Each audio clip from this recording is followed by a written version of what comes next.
Lucky shopping mall income tax office ప్రక్కన వివి మహల్ దగ్గర Tirupati Andhra Pradesh.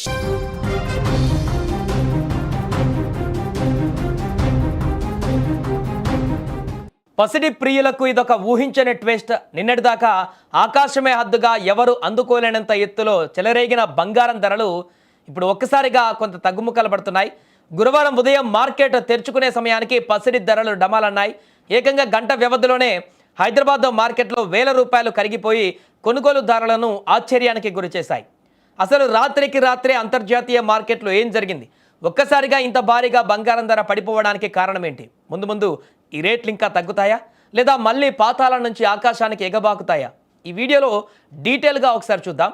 Iran అమెరికాల మధ్య 2 వారాల సీజ్ ఫైర్ ఒప్పందం జరిగినా లాభం లేకుండా పోయింది. ఇజ్రాయెల్ ఇరాన్ల మధ్య ఉద్రిక్త పరిస్థితులు కొనసాగుతున్నాయి.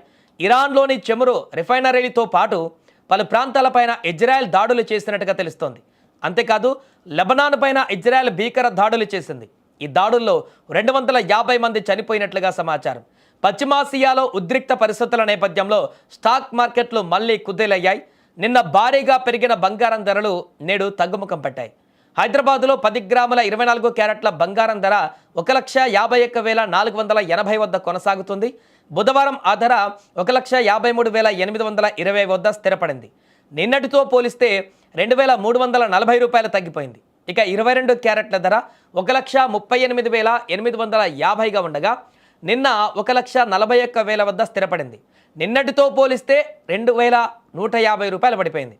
రేపు కూడా బంగారం ధర తగ్గుతుందా, కొనొచ్చా అనేటువంటి వారికి నిపుణులు అంచనా ప్రకారం ప్రస్తుతానికి ఈ తగ్గుదల టెంపరరీ కరెక్షన్ మాత్రమే అయ్యే అవకాశం ఉంది. గ్లోబల్ మార్కెట్లో ట్రంప్ వార్నింగ్స్, ఇరాన్ టెన్షన్స్ ఇంకా తగ్గలేదు.